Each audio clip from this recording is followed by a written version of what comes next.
One, don't pick up the phone. You know he's only calling 'cause he's drunk and alone. Two, don't let him in. You have to pick him out again. Three, don't be a friend. You know you're gonna wake up in his bed in the morning. Assalamualaikum warahmatullahi wabarakatuh. Hai semuanya, perkenalkan nama saya Zahira Melani Putri. Saya dari kelas 9A, asal sekolah saya dari SMPN Satap 2 Konawe Selatan. Saya ingin bermonolog tentang kota tanpa buku. Pernahkah kau ke toko buku, perpustakaan, atau taman bacaan? Tidakkah kau merasa istimewa ketika berada di dalamnya? Di sekelilingmu ada berbagai tokoh dari dunia nyata dan khayalan, tempat yang pernah kau kunjungi dan yang belum. Informasi dan cerita dari masa lalu, masa kini, dan masa depan. Semua berpadu, semua berada dalam genggamanmu. Saat berada di antara buku, tidakkah kau merasa menjadi raja dan ratu? Ruang dan waktu seolah menyatu tanpa batas. Kau bisa terbang melintas sekat negara dan melewati berbagai zaman. Kau bisa menyelam ke dalam samudra, melayang di angkasa, bercanda dengan aneka satwa, dan berkelana di tengah padatnya kota, juga di rimba raya.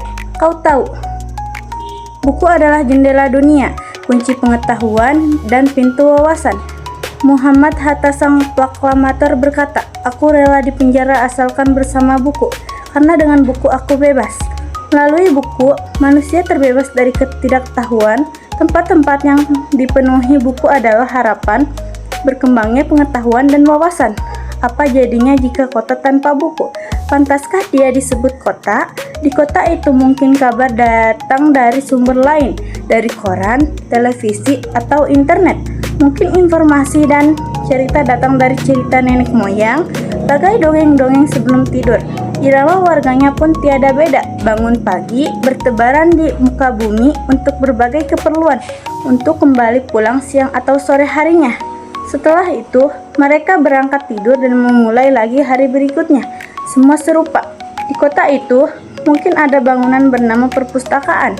Di dalamnya, buku-buku berderet dalam rak yang tak terjamah. Tiada tangan meraih dan membuka halaman demi halaman dengan sukacita. Mungkin juga ada tumpukan buku di sudut-sudut sekolah yang sepi dan berdebu, jarang dikunjungi, jarang dibaca. Buku-buku di sana teronggok tanpa nyawa. Bagaimana dengan kotamu?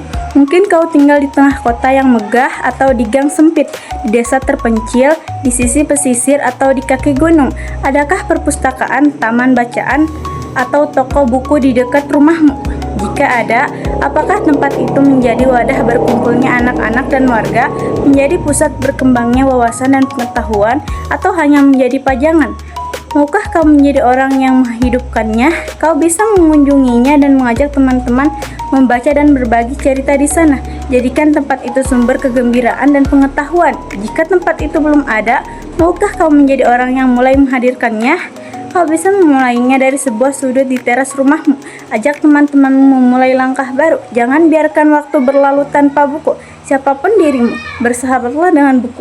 Dia akan menjadi teman setiamu sepanjang waktu. Farida, 2020. Terima kasih.